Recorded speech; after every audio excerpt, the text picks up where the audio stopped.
Bismillahirrahmanirrahim. Assalamualaikum warahmatullahi wabarakatuh.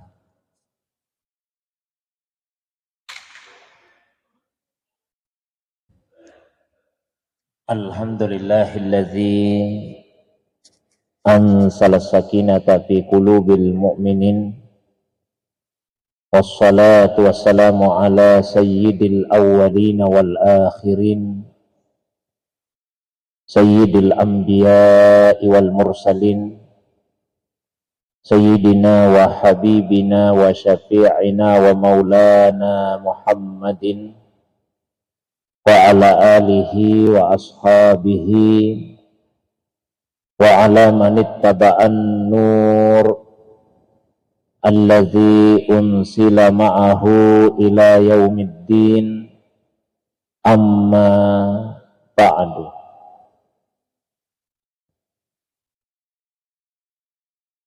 Bapak Ibu hadirin sekalian, jamaah subuh yang semoga dirahmati, dimuliakan oleh Allah Subhanahu wa taala.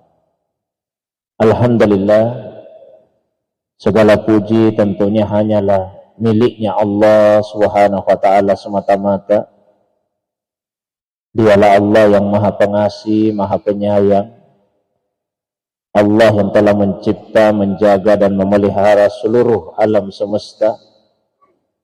Allah yang Maha memiliki, Maha menguasai hari pembalasan. Hanya kepada Allah sajalah kita semua beribadah, dan hanya kepada Allah sajalah kita semua beristi'anah, meminta pertolongan.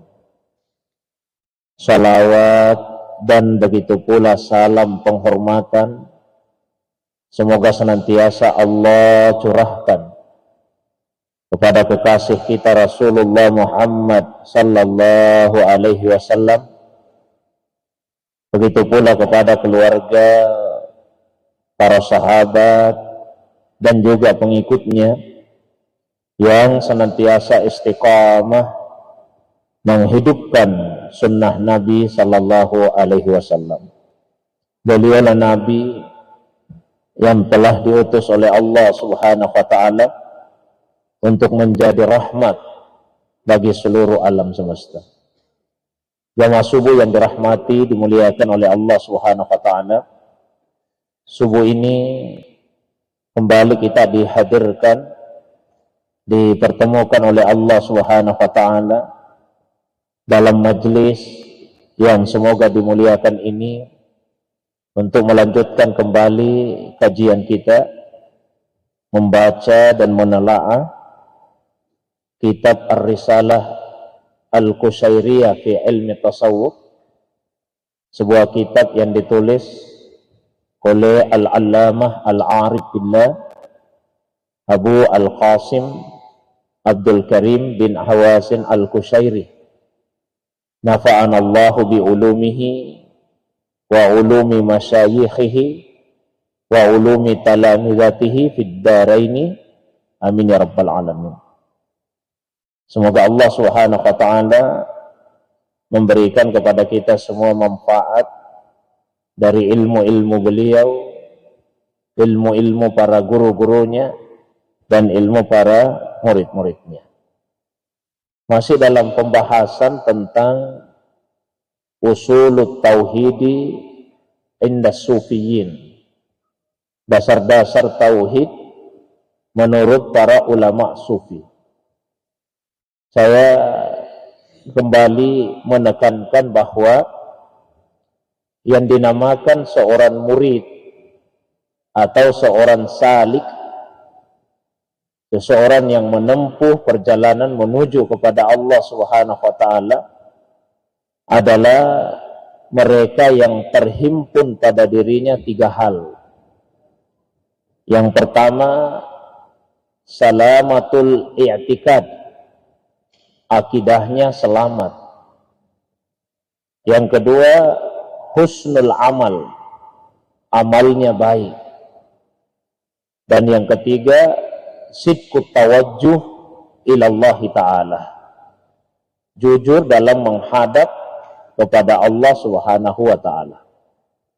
Maka dasar yang paling utama untuk menempuh jalan menuju kepada Allah Subhanahu wa ta'ala sehingga bisa wusul, bisa sampai kepada Allah Subhanahu wa ta'ala, dasar utamanya adalah salamatul i'tikad. Akidah itu mestilah selamat. Bahkan saya sampaikan perkataan para ulama kita bahwa meskipun ada seorang hamba yang beribadah sampai bertahun-tahun, berusaha keras dalam ibadahnya, tapi apabila akidahnya tidak selamat, di dalam hatinya masih ada subhat tentang Allah Subhanahu wa ta'ala, maka ibadah itu tidak akan pernah mengantarkannya untuk sampai kepada Allah Subhanahu wa ta'ala. Maka akidah ini yang mesti dibersihkan, yang mesti dibereskan terlebih dahulu supaya kita bisa sampai kepada Allah Subhanahu wa ta'ala. Itulah sebabnya kitab Ar-Risalah Al-Qushairiyah ini diawali dengan pembahasan tentang usulut tauhid, dasar-dasar tauhid menurut pandangan para ulama sufi. Pembahasan ini terdiri dari 7 subbahasan. Yang pertama yaitu tentang ma'rifatullah.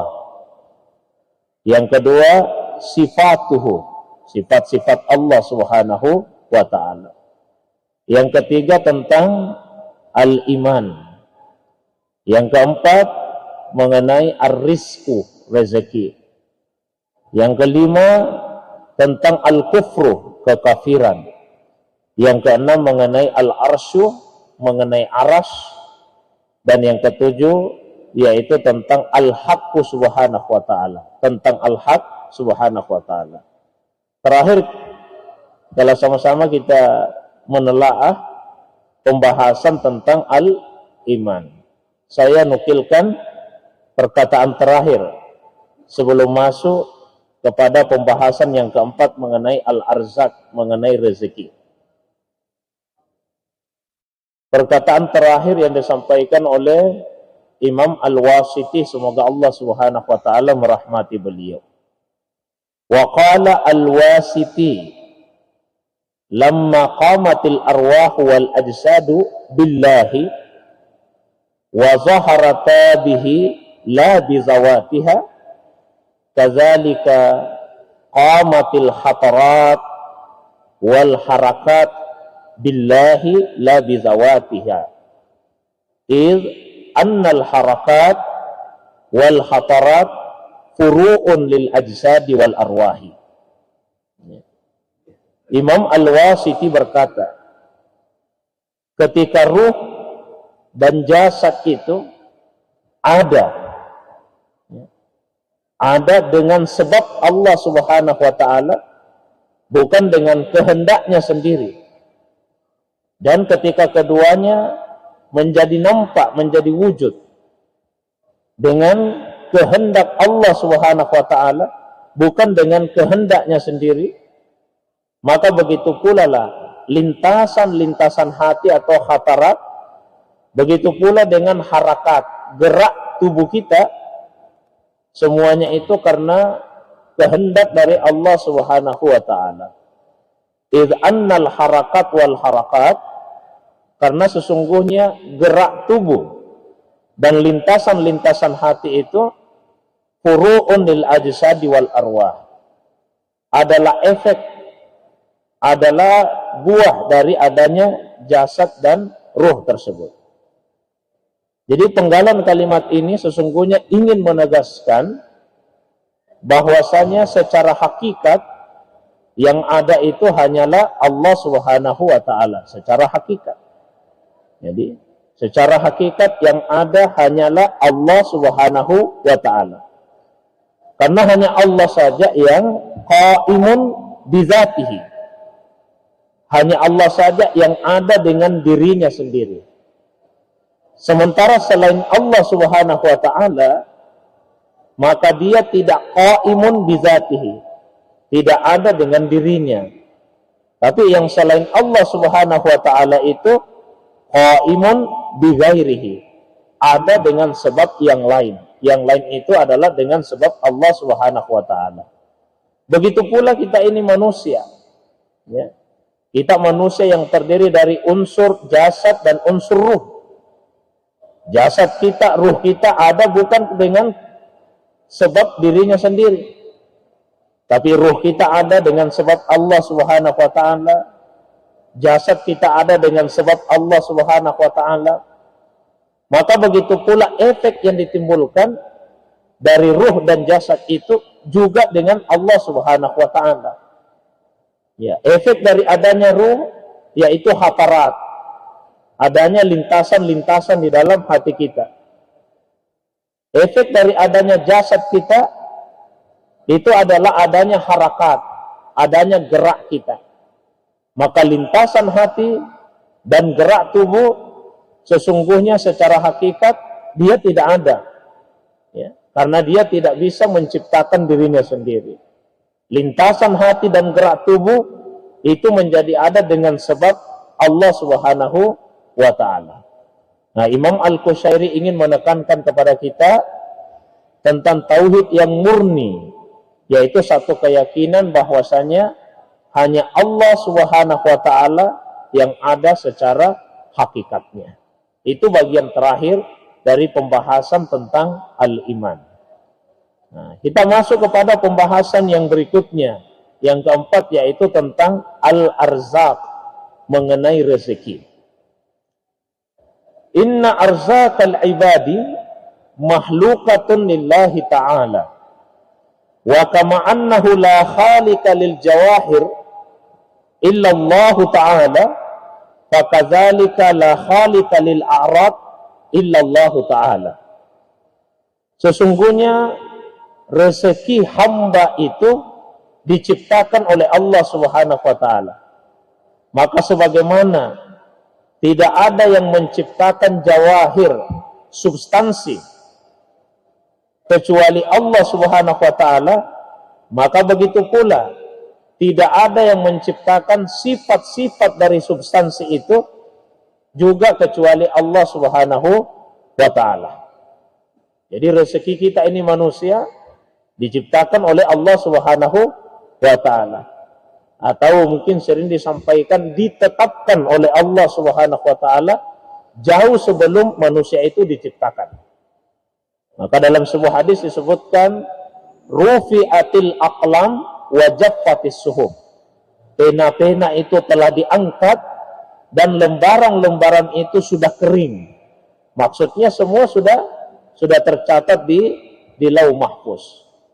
Bahkan kemudian itu ditegaskan kembali pada saat seorang manusia itu ada di dalam perut ibunya.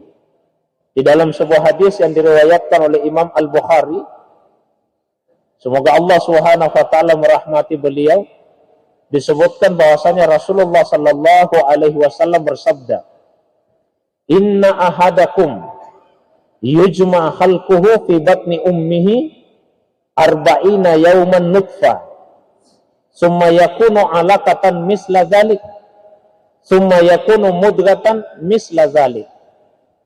Sesungguhnya tiap-tiap orang di antara kalian disempurnakan kejadiannya, penciptaannya dalam perut ibunya 40 hari sebagai nutfah. Setelah itu menjadi alaqah juga dalam jumlah hari yang sama tambah 40 hari. Setelah itu menjadi mudghah juga dalam jumlah hari yang sama 40 hari. Berarti 40 hari dikali 3 sama dengan 120 hari. Setelah 120 hari atau 4 bulan, ursila ilaihil malak, diutuslah satu malak atau satu malaikat. Untuk apa? Fayamfuhu fihi ruh. Malaikat itu kemudian meniupkan ruh ke dalam jasad manusia tersebut. Jadi anak yang ada dalam kandungan seorang ibu, apabila umurnya sudah mencapai 120 hari atau 4 bulan, itu sudah ada ruhnya. Ya. Wa yu'maru bi arba'i kalimat. Malaikat yang meniupkan ruh tadi juga diperintah oleh Allah Subhanahu wa taala untuk menuliskan 4 hal. Apa saja itu? Allah perintahkan, wahai malaikat, uktub amalahu, catat amalnya orang ini. Warizkahu, catat juga rezekinya. Tuh, rezekinya. Ya. Wa ajalahu, catat juga ajalnya. Wa sa'idun au syaqiyun, catat juga apakah nanti orang ini akan bahagia masuk surga atau dia akan sengsara masuk neraka. Jadi kita semua ini Bapak Ibu sekalian, ketika di dalam rahim ibu usia kita sudah mencapai 120 hari atau 4 bulan, ditiupkan ruh ke dalam jasad tersebut dan sekaligus dicatat 4 hal. Dicatat amal kita, dicatat rezeki kita, dicatat juga ajal kita, dan dicatat juga apakah nanti kita akan termasuk dalam golongan orang-orang yang bahagia akan masuk surga, atau sebaliknya kita akan termasuk dalam golongan orang-orang yang sengsara masuk ke dalam api neraka. Maka itulah yang kemudian ditegaskan di dalam kitab Ar-Risalah ini. Rezeki itu sudah ditetapkan oleh Allah Subhanahu wa taala. Allah yang menciptakan rezeki tersebut. Juga ditegaskan bahwa semua substansi dan sifat dari substansi itu adalah ciptaannya Allah Subhanahu wa taala. Apa maksudnya substansi atau jauhar dan sifatnya yang disebut dengan a'rad itu? Contoh Bapak Ibu sekalian, ya, misalnya botol ini dia punya jauhar, dia punya substansi. Substansi itu tidak pernah berubah. Yang berubah itu adalah aratnya, ya, sifat yang menempel pada substansi tersebut.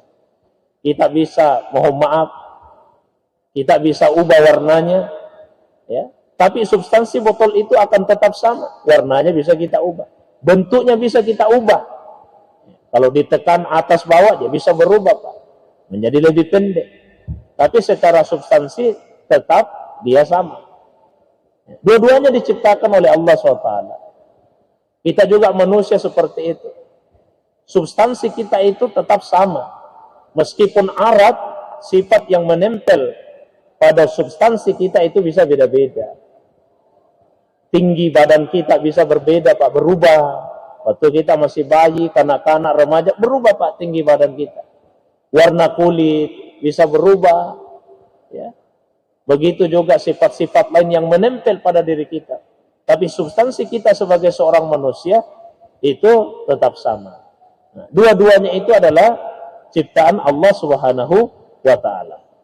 Nah, menurut seorang sufi yang mensarah paragraf ini, beliau katakan bahwa ini dituliskan oleh Imam Al-Qusairi itu sebagai bantahan halus terhadap pendapat sebagian orang yang mengatakan bahwa ruh itu adalah sesuatu yang qadim.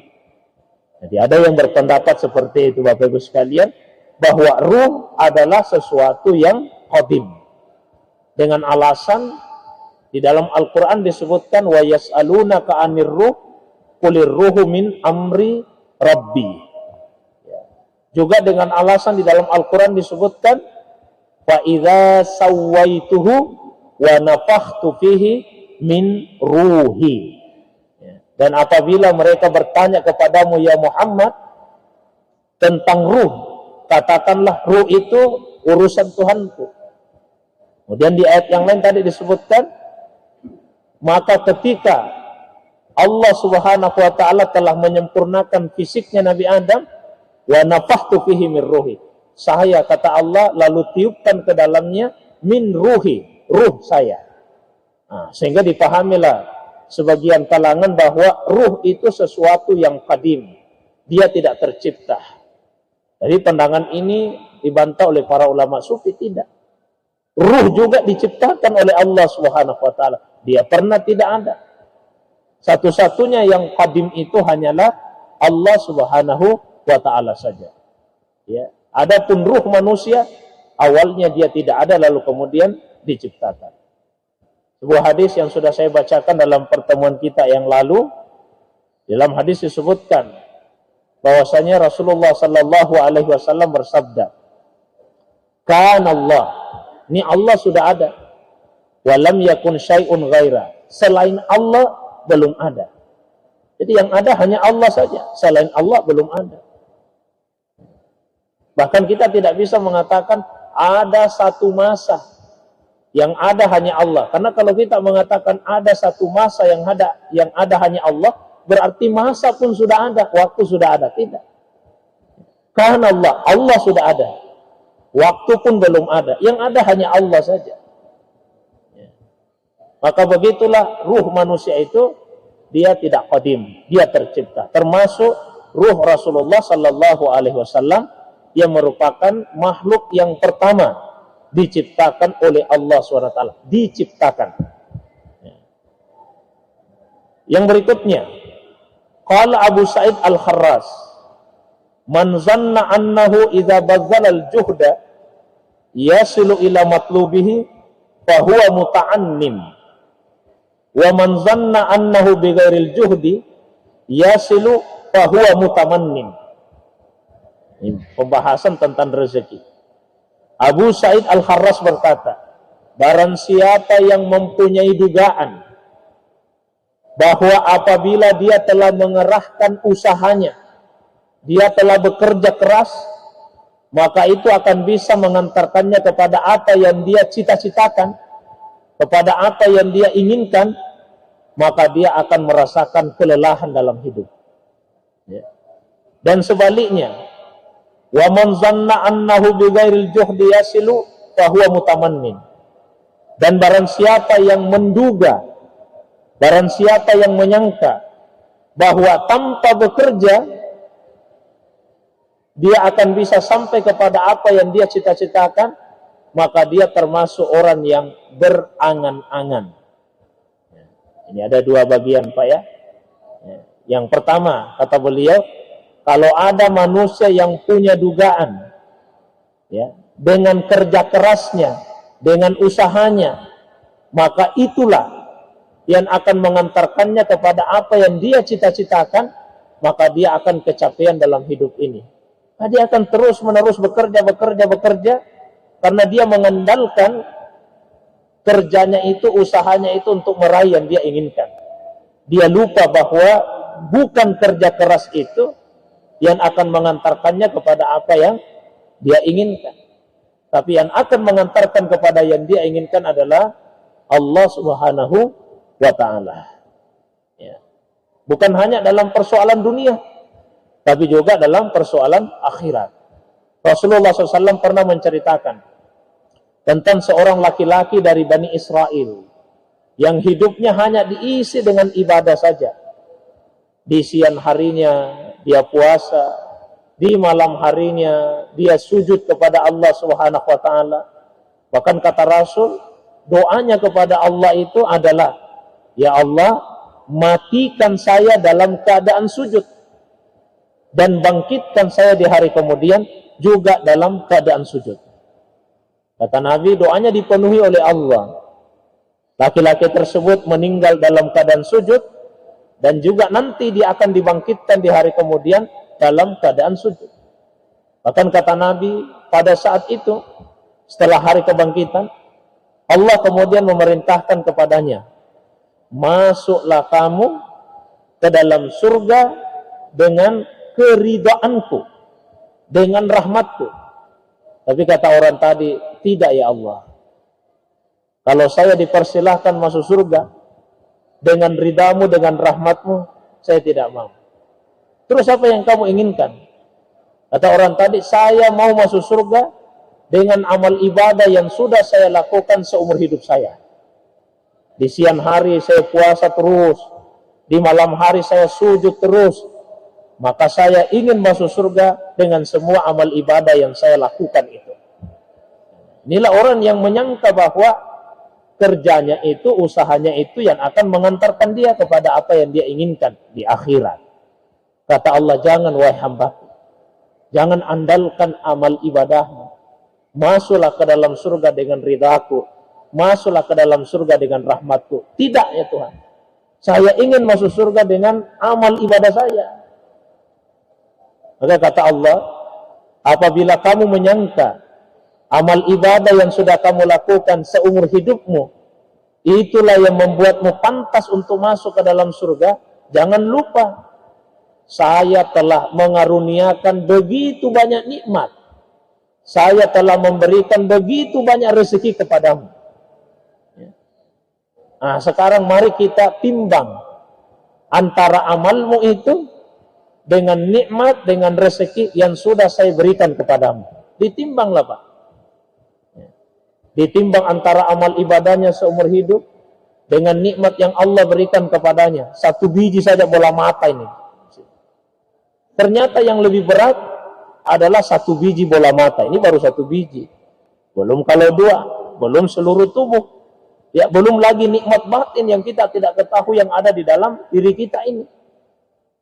Jadi jangan menyangka bahwa amal ibadah itu yang akan mengantarkan kita untuk masuk ke dalam surganya Allah Subhanahu wa taala. Ya, Nabi pernah menyampaikan ketika ada seorang sahabat yang meninggal, lalu istrinya mengatakan, berbahagialah engkau, tempatmu adalah surga. Kata Nabi SAW, jangan katakan seperti itu. Demi Allah saya sangat berharap agar dia masuk surga.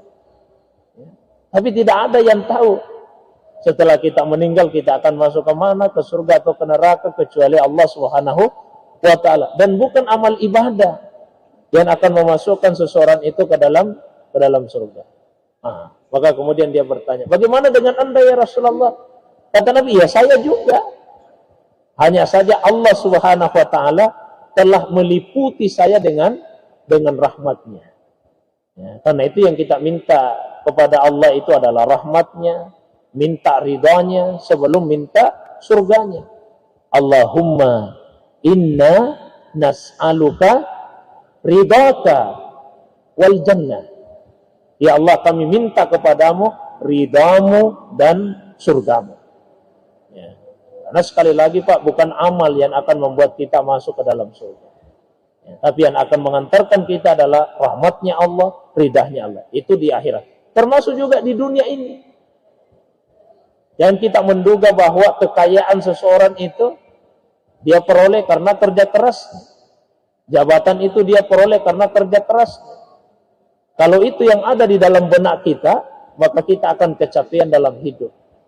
Ya, karena kita akan berusaha keras mati-matian untuk mendapatkan harta, untuk mendapatkan jabatan, mendapatkan kedudukan. Karena itu yang jadi sandaran kita. Tapi kalau yakin bahwa Allah yang memberikan semuanya, maka cukuplah bagi kita untuk mendekati Allah Subhanahu wa ta'ala. Masalah rezeki, masalah harta, masalah jabatan, biarlah Allah Subhanahu wa ta'ala yang mengaturnya untuk diri kita.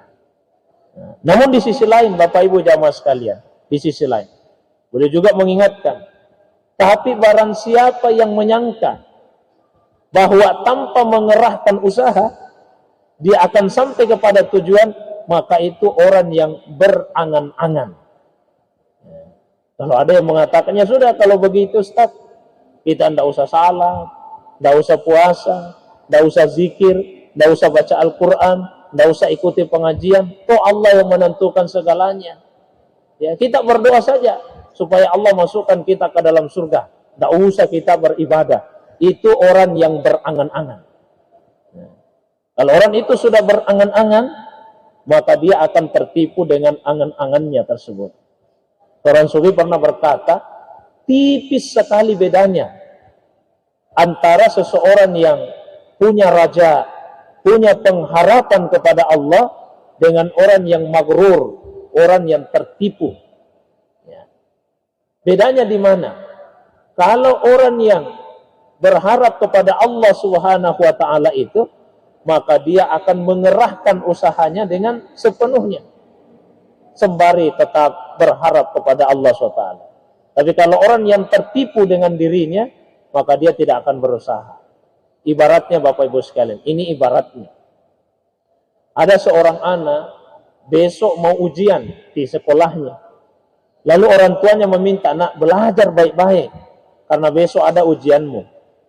Kata si anak, saya tidak usah belajar, Mak. Tidak usah belajar, Pak. Loh, kenapa tidak mau belajar? Biar saya belajar sungguh-sungguh dari malam sampai subuh. Kalau Allah tidak mau memberitahu jawabannya, saya juga tidak akan tahu.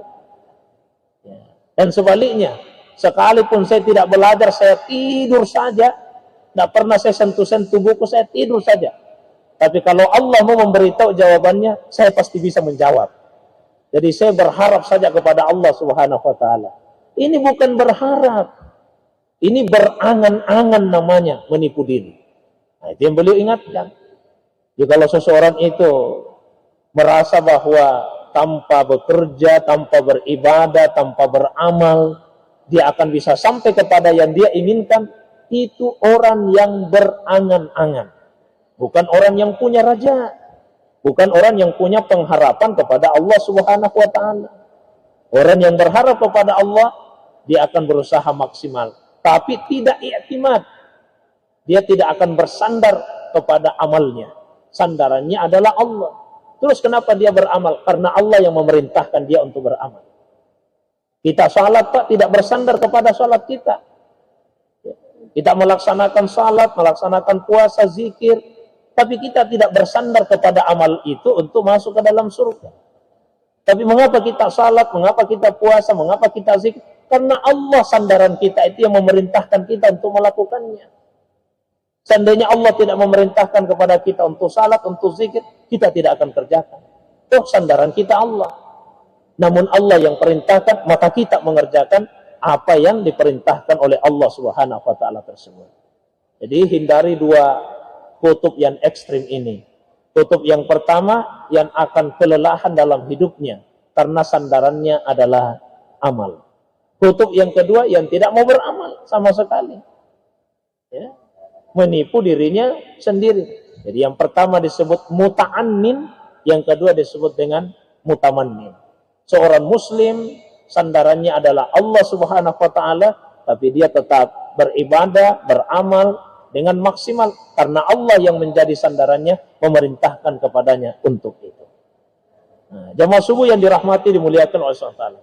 Yang berikutnya, waqala al-wasiti al-maqamat aqsamun kussimat wa nu'utun ujriyat kaifa tustajlab bi harakat au tunalu bi sa'ayat.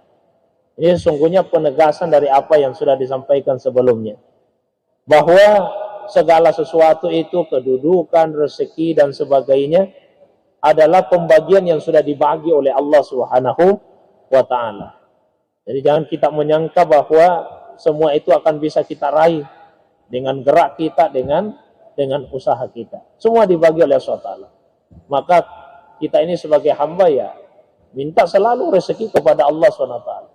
Nabi yang mulia sering sekali selesai salat subuh seperti ini, beliau membaca doa.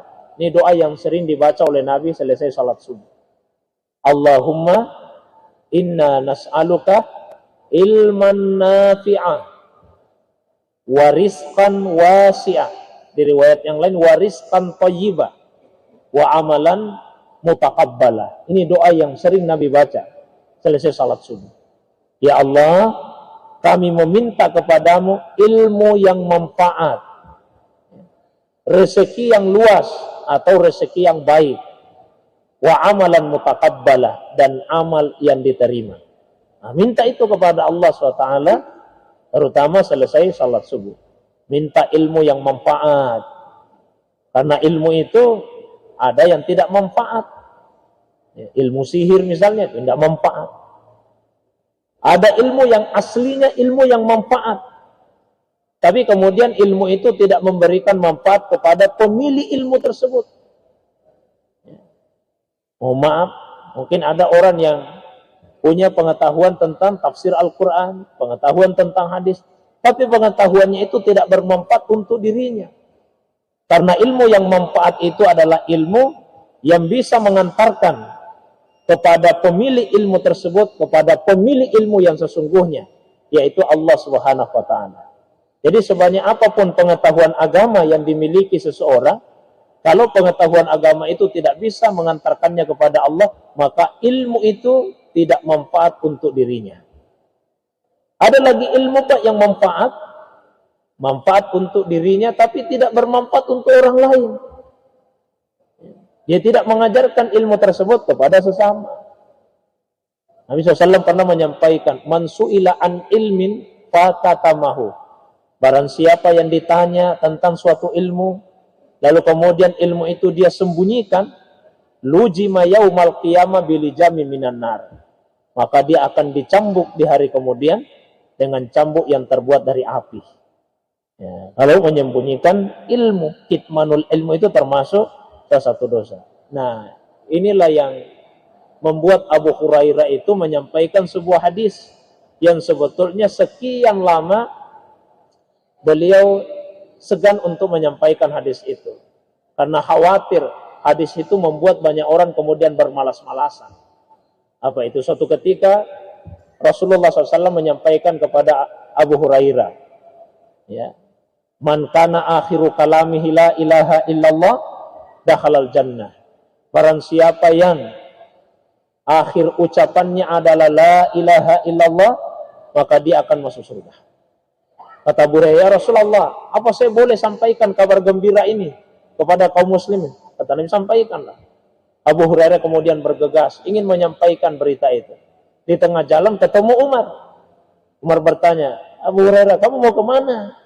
Ini saya mau sampaikan kabar gembira. Ada sebuah hadis yang disampaikan oleh Nabi SAW. Hadis apa itu? Oh, Nabi bersabda, barang siapa yang ucapan terakhirnya adalah la ilaha illallah, dia akan masuk surga. Kata Umar bin Khattab, jangan sampaikan itu. Kenapa tidak? Kalau kamu sampaikan itu kepada kaum muslimin, mereka akan bermalas-malasan untuk melakukan ibadah yang lain. Yang penting la ilaha illallah saja sudah bisa masuk surga. Maka Abu Hurairah mengurungkan niatnya. Tapi ketika menjelang wafat, beliau khawatir. Kalau ilmu ini tidak disampaikan, maka akan termasuk dalam kategori yang dikecam dalam hadis tadi. Siapa yang menyembunyikan suatu ilmu, dia akan dicambuk di hari kemudian dengan cambuk yang terbuat dari api. Jadi minta kepada Allah ilmu yang manfaat. Setelah itu minta kepada Allah SWT rezeki. Rezeki yang baik, rezeki yang luas. Rezeki itu adalah semua pemberian Allah yang bermanfaat dan sesuai dengan kebutuhan kita. Jadi rezeki tidak harus bersifat material. Rezeki itu bisa bersifat non material. Kita dikasih kesehatan Pak oleh Allah, itu rezeki juga. Rumah tangga yang harmonis, yang rukun, itu juga rezeki. Ada orang Pak kaya raya, tinggi jabatannya, tapi rumah tangganya tidak rukun, rumah tangganya tidak harmonis, bertengkar terus di dalam rumah. Dia tidak mendapatkan rezeki yang berupa keharmonisan dalam rumah tangga. Macam-macam bentuknya rezeki.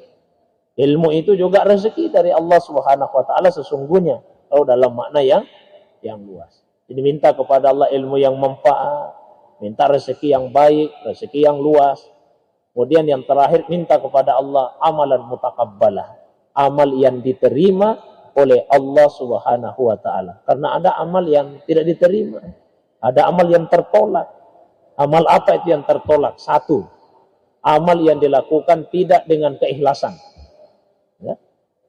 Nabi tegaskan dalam sebuah hadis, akhlisu a'malakum lillah. Ikhlaskanlah amal kalian hanya untuk Allah saja. Fa innallaha la yaqbalu illa ma khulisa lahu. Karena sungguh Allah tidak akan menerima kecuali amal yang dilakukan secara ikhlas untuknya.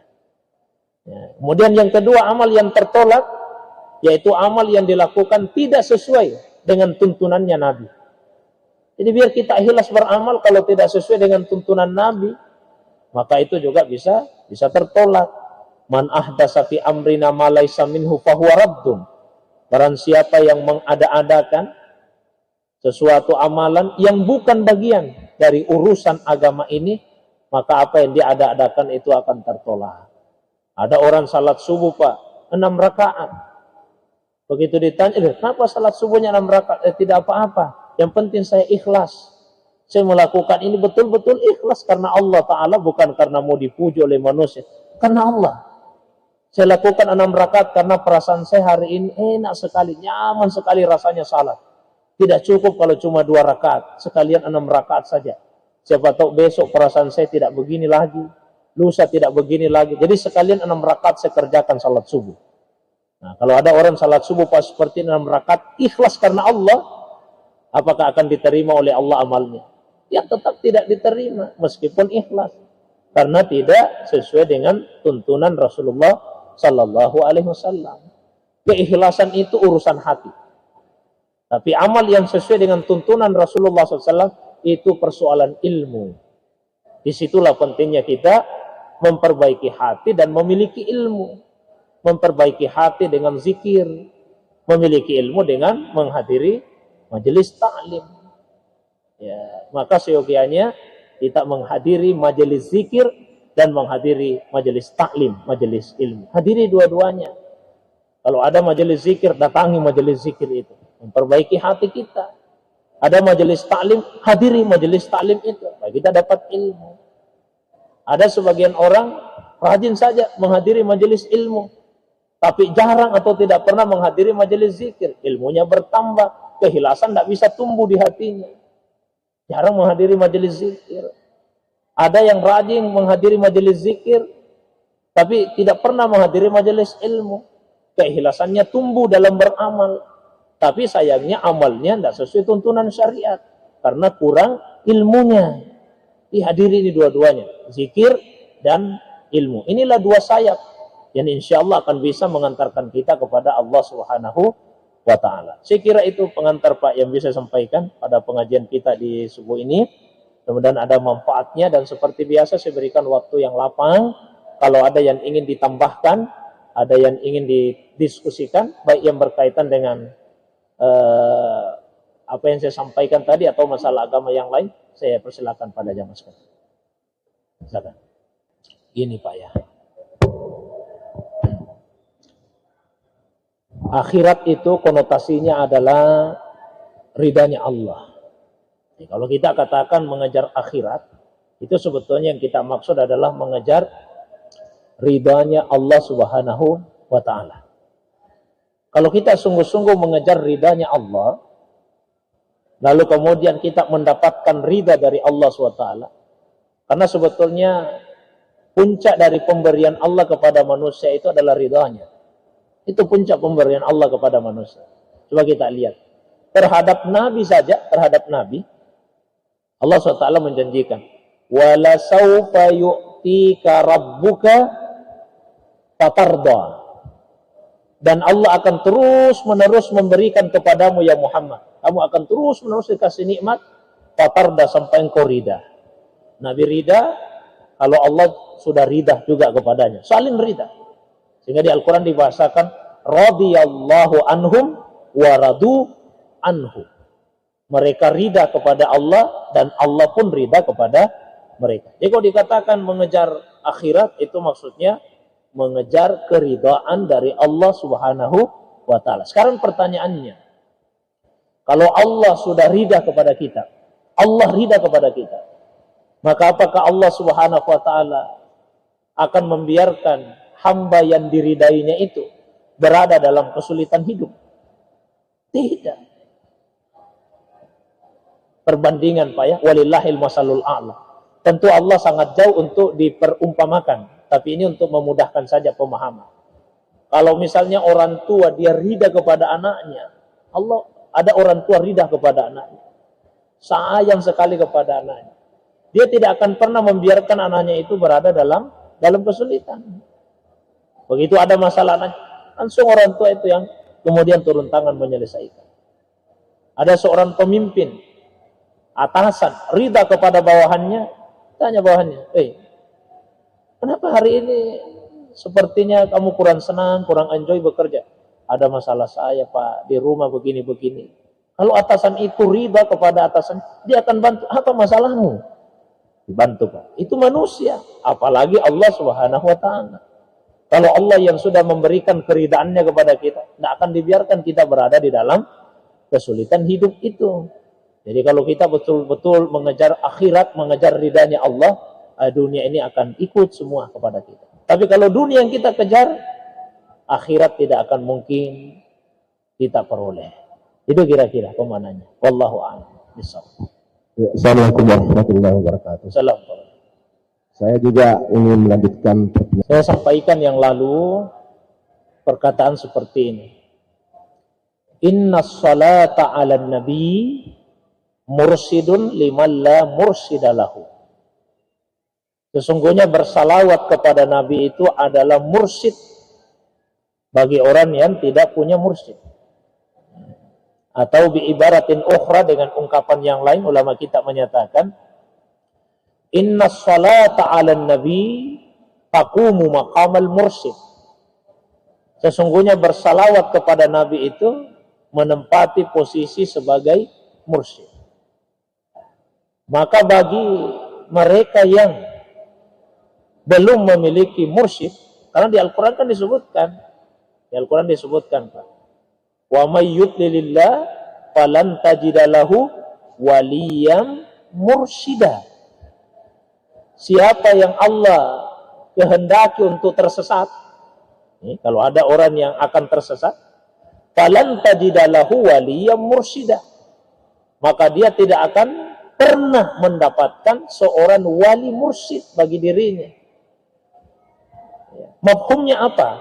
Pemahaman terbaliknya apa? Kalau seseorang itu mendapatkan waliyan mursyida, maka itulah ciri dari orang yang diberi petunjuk oleh Allah SWT. Allah katakan, Pak, kalau orang itu dikehendaki tersesat, maka dia tidak akan pernah mendapatkan seorang wali mursyid. Berarti kalau ada yang mendapatkan wali mursyid, Allah menghendaki dia dapat hidayah. Nah, namun bagaimana jika misalnya seseorang itu belum menemukan? Karena tidak bisa juga kita sembrono, sembarangan menjadikan seseorang itu sebagai seorang mursyid. Tidak bisa hanya dengan pengakuannya saja. Bahkan meskipun dia bisa menunjukkan hal-hal yang di luar dari kebiasaan.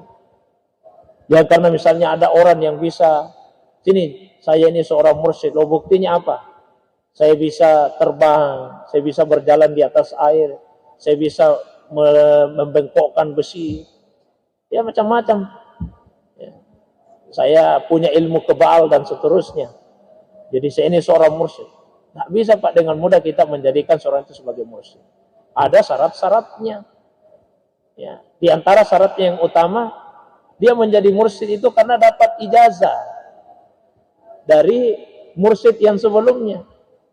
Dapat izin, dan itu akan terus sampai kepada Rasulullah Sallallahu Alaihi Wasallam. Kan di Al-Quran disebutkan, ya ayuhan nabi, wahai nabi, inna arsalnaka, kami benar-benar mengutusmu. Untuk apa Nabi diutus? Syahidan, sebagai saksi, wa mubassiran, pembawa kabar gembira, wa naziran, pemberi peringatan, wa da'iyan ilallah biiznihi, wa sirajan munira. Ketika disebut saksi, disebut pembawa kabar gembira, pemberi peringatan, kemudian disebutkan pelita yang menerangi, tidak ada kata-kata dengan izinnya. Tapi ketika dikatakan da'iyan ilallah, mengajak manusia kepada Allah, di situ ada kalimat biiznihi. Jadi harus ada izin. Da'iyan ilallah biizni. Izin itu berkelanjutan sampai kepada Nabi Sallallahu Alaihi Wasallam. Itulah seorang mursyid yang sesungguhnya. Persatu, ya. Tentu ada syarat-syarat yang lain lagi. Di antaranya, ya, dia punya ma'rifah, pengenalan tentang Allah. Dia khabir, ya, punya pengalaman tentang kondisi hati manusia. Ya, karena ibaratnya dia adalah tabibun nafs, dokter yang dokter terhadap penyakit-penyakit jiwa. Karena dia yang akan, apa namanya, Pak, itu kalau dalam kedokteran, dia akan menganalisa, ya, ini penyakit hatimu apa, lalu akan diberikan obat yang terbaik. Karena bisa saja, Pak, seseorang itu punya penyakit hati tapi diberikan terapi yang salah. Penyakitnya penyakit kesombongan, tapi dikasih terapi bukan untuk mengobati kesombongan, maka kesombongan itu akan tetap ada di dalam hatinya, ya, tetap ada dalam hati. Ya, dikasih amalan-amalan lain, tapi amalan itu yang untuk membuat dia bersifat dermawan, bukan kesombongan yang diobati. Penyakit kesombongan itu akan tetap ada di dalam hatinya. Itu tentang seorang mursyid. Jadi seperti ini. Kalau kita belum menemukan seorang mursyid, perbanyak salawat. Saya sampaikan yang lalu 1000 kali setiap hari. Diamalkanlah itu 1000 kali salawat. 1000 kali. Tapi kalau ada mursyid, kata para ulama kita, ya 200 kali udah memadai setiap hari. 200 kali salawat. Kalau tidak ada ya 1000 kali kita bersalawat. Insya Allah pilihannya ada dua, kemungkinannya ada dua. Nabi akan arahkan kita kepada si inilah, kepada syekh ini, pada mursyid ini, datanglah kepadanya untuk berguru. Atau Nabi sendiri akan memberikan tuntunan kepada kita. Nah, terus pertanyaannya tadi, apakah dengan mengikuti satu pengajian, maka yang memberikan pengajian itu sudah bisa dipandang sebagai mursyid kita? Nah, ini mursyid Pak ada dua pemaknaannya, mursyid secara umum dan mursyid secara khusus. Kewalian itu ada dua, ada wilayah amma, ada wilayah khassa. Semua orang yang beriman itu adalah wali. Semua orang yang beriman itu wali, tapi itu wali yang bersifat umum. Tuh, apa dalilnya bahwa orang beriman itu wali? Innama waliyukumullah wa rasuluhu walladzina amanu. Wali kalian itu Allah, Rasul, dan orang yang beriman. Tapi itu Pak wilayah amma namanya. Ya. Yang mengantarkan kita kepada Allah itu wilayah khassa, kewalian bersifat khusus. Ada pengajian Pak di masjid-masjid, ada orang ceramah, yaitu mursyid dalam pengertian umum, mengarahkan kita kepada kebaikan, kepada kebenaran. Tapi untuk membawa kita kepada Allah yang dibutuhkan adalah mursyid yang bersifat khusus. Ya. Terus, apa yang menjadi indikator bahwa si A sudah jadi mursyid, kemudian si B jadi muridnya? Harus ada baiat. Ya. Jadi harus ada baiat. Ya. Kalau ada baiat, berarti si B ini sudah menjadi murid bagi si A, dan si A itu menjadi mursyid baginya. Apakah baiat itu dilakukan oleh Nabi SAW? Dilakukan Pak oleh Nabi. Ada baiat yang bersifat ammah, bersifat umum, dan ada baiat yang bersifat khassa, bersifat khusus. Ya. Suatu waktu Nabi SAW kumpul sama-sama sahabat ini, dalam masjid ini kumpul. Mohon maaf, di suatu tempat lah kumpul. Terus Nabi bertanya, hal fikum garib? Adakah di antara kalian ini orang lain? Adakah orang lain? Ada sebagian ulama memahami ya ahlul kitab. Ya. Ada juga yang memahami ya orang lain itu yang bukan sahabat-sahabat terdekat ini. Kata para sahabat, tidak ada ya Rasulullah. Kata Nabi, kalau begitu tutup pintu. Ditutuplah pintu itu. Lalu kemudian Rasulullah meminta mereka untuk mengangkat tangan.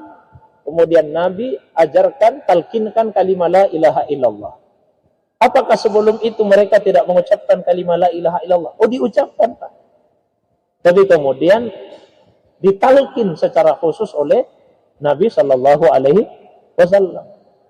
Ya. Nabi juga melakukan baiat terhadap beberapa sahabat. Nah, jadi mohon maaf, pengajian-pengajian banyak kita ikuti. Apakah itu mursyid? Yaitu mursyid dalam pengertian umum. Ya. Yang mengajak kita kepada kebaikan, ke jalannya Allah. Itu namanya ud'u ila sabili rabbik, mengajak ke jalan Allah. Ya. Tapi kalau mursyid yang mengajak kita kepada Allah, bukan hanya kepada jalan. Di Al-Quran itu kan ada ud'u ila sabili, sabil, mengajak ke jalannya Allah. Ada yang da'iyan ilallah, mengajak kepada Allah, bukan lagi kepada jalan. Mengajak kepada. Ini mursyid yang bersifat khusus, yang bersifat spesifik. Itu Pak, wallahu a'lam. Alhamdulillah. Mursyid itu persyaratannya diberi ijazah. Diberi ijazah oleh mursyidnya untuk menjadi mursyid. Ada orang Pak dikasih ijazah talqin saja. Ditalkinkan kalimat-kalimat tertentu. Tapi tidak dikasih ijazah untuk menjadi mursyid. Jadi tidak bisa, mohon maaf. Karena misalnya, mohon maaf ya, katakanlah ada seseorang, saya supaya mudah sajalah. Misalnya saya Pak, katakanlah, karena saya berbaiat berguru kepada seorang mursyid, maka kemudian dengan mudahnya saya katakan, ayo, saya ini seorang mursyid, datang ke saya. Jadi saya baiat kali, habis. Harus ijazah diizinkan oleh mursyid. Nah, Saya di Mesir berbaiat kepada Syekh Diyauddin Al-Qurdi. Beliau mursyid dalam Tariqah Naqsabandiyah. Naqsabandiyah, Pak. Di Mesir saya ikut Tariqah Naqsabandiyah. Ditalkinkan beberapa zikir-zikirnya, terutama zikir nafi isbat, la ilaha illallah, dan zikir ismuz zat, zikir Allah, Allah. Ya, ini juga saya sampaikan karena sekarang ini biasa ada potongan-potongan video atau ceramah yang mengatakan, oh tidak boleh zikir itu hanya dengan mengucapkan Allah, Allah saja. Zikir itu paling pendek, la ilaha illallah. Ini ada yang pernah nonton video seperti itu. Oh, itu tidak benar, Pak. Ya. Kita boleh berzikir hanya dengan mengucapkan Allah, Allah saja. Dalilnya apa? Allah itu kan namanya Tuhan. Allah itu nama Tuhan. Dan di Al-Quran disebut wadhkurisma rabbik. Wadhkurisma rabbik. Dan sebutlah nama Tuhanmu. Itu perintah Allah itu di Al-Quran. Dan sebut nama Tuhanmu. Allah itu nama Tuhan. Jadi kalau kita katakan Allah, Allah, Allah, itu sudah menyebut nama Tuhan. Malah Allah perintahkan kita untuk sebut nama Tuhan. Kok malah dikatakan tidak sesuai dengan tuntunan Nabi? Bid'ah. Yang kedua, di hadis riwayat Bukhari, ada juga riwayat Muslim. Kiamat itu tidak akan terjadi selama di dunia ini masih ada yang mengucapkan Allah, Allah. Jadi selama ada yang mengucapkan Allah, Allah, maka kiamat tidak akan terjadi. Oh, berarti berzikir hanya dengan mengucapkan Allah, Allah, itu malah sesuai dengan tuntunan Rasulullah Sallallahu Alaihi Wasallam. Ya, kemudian di Indonesia, ini kan ada namanya Sahibul Wilayah, Pak. Sahibul Wilayah. Indonesia, apalagi di Makassar, ya tariqah yang di antara tariqah yang populer itu kan tariqah Khalwatiyah dengan berbagai variannya. Salah satunya tariqah Khalwatiyah Syekh Yusuf ya Al-Makassari. Ya saya ngambil ijazah berbaiat kepada mursyid tariqat Khalwatiyah. Ya. Kepada Syekh Al-Karim, pada Mursyidi Al-Karim, pada Al-Habib Al-Habib As-Sayyid As-Syekh Abdurrahim As-Segaf wal Makkah. Pada beliau saya berbaiat. Ya, saya berbaiat. Dan diajarkan juga beberapa zikir-zikir itu. Nah, tapi sekali lagi, tidak bisa karena kemudian saya diajari zikir-zikir tertentu. Dengan mudah saya ajarkan juga, gini nih zikir-zikir. Mesti ada ijazah. Mesti ada ijazah. Sepanjang tidak diberikan ijazah untuk mengajarkan itu, tidak boleh seorang murid mengajarkan ijazah tersebut. Ya. Bukan karena misalnya memandang-undang, tepat ini. Seperti yang saya sampaikan tadi, satu penyakit itu ada obatnya tersendiri. Jika berbaiat dikasih nasihat-nasihat. Ini perbaiki masalah ini. Ya, tahu ini penyakit hatimu di sini. Jangan dianggap Pak bahwa mohon maaf, seorang alim sekalipun, ulama sekalipun, saya bukan seorang alim. Seorang alim sekalipun itu di dalam hatinya tentu ada penyakit. Nah, itu perlu disembuhkan itu. Karena setan itu menggoda manusia macam-macam caranya. Jangan kita anggap ulama-ulama besar tidak digoda oleh setan. Nabi saja digoda oleh setan. Tapi kalau Nabi itu bentuk godaannya di Al-Quran disebutkan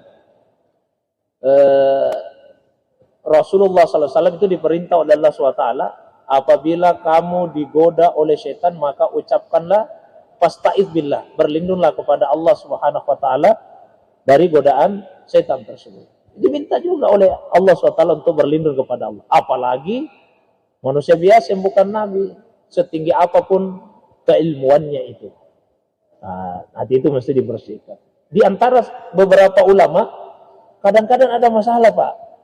Masalah apa itu? Kecemburuan. Itu penyakit ulama, itu kecemburuan. Kecemburuan di antara sesama ulama. Sehingga ada ungkapan seperti ini. Yu'khadz min kalamil ulama illa fima bainahum. Ambillah apa yang disampaikan oleh para ulama, kecuali komentar di antara sesama mereka. Kalau ada yang disampaikan ulama, ambil. Kecuali kalau sesama mereka saling mengomentari. Wah, tidak usah itu. Jangan terlalu dipeduli, Pak. Dia mengatakan, hati-hati ya dengan ustaz itu, kalau dia ceramah begini. Berhati-hati. Karena bisa saja apa yang dia sampaikan itu lahir dari hasad, lahir dari kecemburuan. Jadi ilmu tinggi tapi ada kecemburuan di hati, itu bahaya. Menghanguskan semua ilmu, menghanguskan semua kebaikan kita. Artinya begini, sekali lagi, ulama sudah memberikan kita saluran. Salurannya itu melalui salawat kepada Rasulullah Sallallahu Alaihi Wasallam. Diamalkan dulu, diamalkan. Ya, beberapa manusia ingin langsung sampai ke puncak, tidak mau tempuh anak tangganya. Ya, saya kadang-kadang di tempat lain saya tanya, Ustaz, sudah kita diajari lah ini saya tanya, kamu sudah salawat tidak 1000 kali dalam 7 hari ini? Belum. Berapa salawatmu? Ayonya, yang penting adalah diminta saja salawat 1000 kali, belum diamalkan ini salawat 1000 kali. Ini udah mau sampai ke puncaknya. Ya, jadi amalkan dulu salawat semua. Insyaallah Pak ya. Allahu a'lam. Bisa. Jangan. Pak yang sederhana. Kalau seorang hamba itu sakit, seorang hamba sakit dan dia berkeluh kesah dengan penyakitnya, berarti dia tidak ridha kepada Allah. Kalau kita sakit, diterima sakit itu sebagai ketetapan Allah. Kita tidak berkeluh kesah. Tapi bukan berarti kemudian tidak berobat. Berobat itu amal tubuh. Ridha itu amal hati. Jadi jangan dicampur baurkan.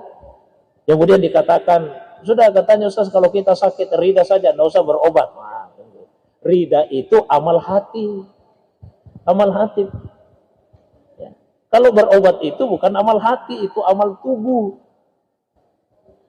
Kenapa kita berobat? Apa karena hati kita tidak ridha dengan penyakit? Tidak, hati saya ridha dengan penyakit ini, tapi saya berobat karena Allah yang perintahkan saya untuk berobat. Seandainya Allah tidak perintahkan berobat, saya tidak akan berobat karena saya ridha. Kalau misalnya Pak ada seseorang yang, mohon maaf, diuji Allah dengan kemiskinan, dia ridha dengan kemiskinan itu. Ridha, dia terima kemiskinan itu. Tapi bukan berarti kemudian karena dia ridha, sudah kalau begitu tidak usah bekerja. Terima saja ini kemiskinan sebagai takdirnya Allah. Bekerja itu bukan amal hati, itu amal tubuh. Jadi tubuh kita bekerja karena Allah perintahkan kita untuk bekerja. Tapi hati kita tetap ridha dengan apa yang Allah Subhanahu wa taala takdirkan kepada diri kita. Kita dikaruniai oleh Allah Pak anak yang bermasalah, anak itu punya masalah. Mohon maaf, ada kekurangan misalnya pada fisiknya dan sebagainya. Kita ridha itu tidak mengeluh. Kalau orang mengeluh, ya Tuhan, kenapa saya dikasih anak yang begini? Ya, apa saya dikasih anak tidak bisa melihat, anak tidak bisa mendengar, anak yang ada keterbelakangan mental dan sebagainya. Kenapa begini ya Allah? Itu tidak ridha. Seorang muslim itu mesti dia ridha. Allah takdirkan kepada saya, dititipi saya amanah berupa anak yang begini keadaannya, saya terima. Tapi bukan berarti karena kita terima kemudian anak itu dibiarkan begitu saja. Ya sudahlah, karena saya ridha, tidak usah ini anak diurusi. Tetap diurusi Pak dengan baik. Karena itu amal tubuh. Ya, kalau anak itu saya tidak bisa melihat, carikan dia tempat pendidikan yang bisa memfasilitasi kekurangan pada fisiknya itu. Jadi keridaan kita kepada Allah, menerima sepenuh hati tanpa ada sedikit pun keberatan terhadap apa yang Allah takdirkan dalam hidup. Tapi ingat, keridaan di dalam hati itu bukan penghalang untuk kemudian berusaha dengan tubuh kita. Karena lain amalnya hati, lain amalnya tubuh kita. Nah, saya kira itu Pak contohnya. Nah, kalau kita sudah bisa seperti itu, Allah pasti akan ridha kepada kita. Mungkin itu Pak. Wallahu a'lam. Iman. Diawali dari iman. Karena itu tauhid yang dibersihkan. Maksudnya apa diawali dari iman? Kita mesti mengimani dengan sepenuh hati bahwasanya Allah Subhanahu wa taala itu akan senantiasa memberikan yang terbaik kepada hamba-hambanya yang taat. Allah tidak akan mungkin menzalimi, tidak akan mungkin menganiaya hambanya yang taat. Ya. Allah pasti akan menyayangi hamba-hambanya yang beriman. Apakah mungkin Pak Allah Subhanahu wa taala menyiksa? Ya. Allah akan mempersulit hamba-hambanya yang tidak beriman? Tidak. Kalaupun kelihatannya sulit, itu justru cara Allah untuk meningkatkan keimanan dari hamba tersebut. Jadi iman ini yang dibereskan dulu. Nah, sehingga sering saya ulang-ulangi, kalau ingin sampai kepada Allah usul, maka kuncinya itu pada salamatul i'tikad, bersih akidah kita. Selama masih ada subhat di dalam hati, bahkan sedikit saja keraguan, loh kenapa saya begini hidupku? Nah rajinku saya salah, tapi masih susah sekali hidupku, masih menderita. Nah ada tetanggaku jarang sekali ke masjid, kelihatannya lapang sekali hidupnya. Kalau ada urusannya cepat kelar, cepat selesai. Saya ini kasihan rajinku ke masjid, tapi begini-begini jika hidup aku. Nah, kita tidak akan pernah dapat keridaan dari Allah SWT. Karena iman kita tidak utuh, tidak sepenuhnya kepada Allah. Jadi itu aja dibereskan Pak, hati. Keimanan kita yakin sepenuhnya Allah SWT sangat menyayangi hamba-hambanya. Allah tidak akan membebani hambanya di luar dari batas kemampuannya. Allah tidak akan menganiaya hamba-hambanya yang beriman. Allah tidak akan mempersulit mereka dengan kesulitan yang bersifat permanen. Mungkin itu Pak. Wallahu a'lam bishawab. Ada Pak yang gimana? Assalamualaikum warahmatullahi wabarakatuh. Itu yang saya Antara Mu'tazilah dengan Ahlus Sunnah wal Jamaah. Nggak bisa Pak. Mu'tazilah itu bukan kelompok Ahlus Sunnah wal Jamaah. Jadi kalau ditanyakan apa Mu'tazilah masuk dalam kelompok, oh tidak masuk. artinya apa? Dia pemahamannya itu Mu'tazilah bagaimana dengan memandang dengan wal sunnah, memandang antara Allah dengan Baik. Jadi pernah ada masa itu Pak dalam sejarah Islam itu yang kelam. Ketika yang berkuasa khalifah-khalifahnya menganut paham Mu'tazilah, maka ulama-ulama itu kalau bahasa kita sekarang disweeping Pak, disweeping itu ulama. Atau katakanlah supaya bahasanya agak halus, dilakukan apa istilahnya itu? Kalau mau jadi anggota dewan Pak itu dites itu. Tes apa ya? Proper test begitu ya. Diuji Pak itu ulama, diuji ulama. Ya, diuji untuk mengetahui ini dia Mu'tazilah atau tidak. Pertanyaannya satu saja. Menurut kamu Al-Quran itu qadim atau makhluk? Itu pertanyaannya Pak. Quran itu qadim atau makhluk? Kalau ada yang menjawab qadim, tidak lolos tes. Ada yang dicambuk, ada yang dipenjara. Imam Ahmad bin Hanbal itu dipenjara. Karena beliau adalah imam Ahlus Sunnah wal Jamaah yang berpendapat bahwa Al-Quran itu qadim, bukan makhluk. Ya. Ada lagi ulama yang bahkan dihukum mati. Imam Ahmad tidak sampai dihukum mati karena beliau banyak sekali murid-muridnya, banyak pengikutnya. Dikhawatirkan ada kelas di masyarakat, tapi tetap dipenjara. Dan beliau tidak pernah sedikit pun mengubah pandangannya. Jadi kalau menurut Mu'tazilah, Al-Quran itu diciptakan oleh Allah. Ahlus Sunnah tidak. Al-Quran itu kalamnya Allah. Karena dia kalamnya Allah, maka dia qadim. Itu dalam pandangan ulama Ahlus Sunnah wal Jamaah. Jadi langsung berbeda ini secara diametral, berseberangan. Itu baru dalam satu hal. Ya. Belum lagi dalam hal-hal yang lainnya. Tentang syafaat misalnya. Ini yang furuk-furuknya saja. Menurut Mu'tazilah tidak ada itu syafaatnya Nabi. Ada. Karena kalau ada syafaat, Tuhan tidak adil. Menurut Mu'tazilah. Masa orang yang tempatnya di surga mestinya di tingkat bawah, dapat syafaat bisa naik tingkatannya? Wah, ini Tuhan tidak adil ini. Ya, kan? Masa orang yang mestinya masuk neraka dulu baru masuk surga, dapat syafaat Nabi, langsung masuk surga, tidak melewat neraka? Ini tidak adil. Jadi bahasanya Mu'tazilah itu yajibu 'alallah, wajib bagi Allah. Itu orang Mu'tazilah, mewajibkan kepada Allah perbuatan. Ahlus Sunnah Pak tidak mewajibkan kepada Allah. Masa kita ini hamba yang mau mengatakan wajib bagi Allah untuk begini-begini? Wajib Allah melakukan seperti ini? Tidak. Itu tidak beradab kepada Allah Subhanahu wa ta'ala. Jadi masalah syafaat misalnya, contoh yang lain, Mu'tazilah tidak mengimani itu. Ahlussunnah wal Jamaah mengimani adanya syafaat Nabi Shallallahu Alaihi Wasallam. Loh, kenapa Mu'tazilah tidak mengimani? Nah, di dalam hadis sekian banyak yang menjelaskan tentang syafaat. Maka kemudian ditolaklah hadis-hadis seperti itu. Dikatakan kalau masalah iman ya hadisnya harus mutawatir, tidak bisa yang ahad. Masalah syafaat hadisnya ditolak.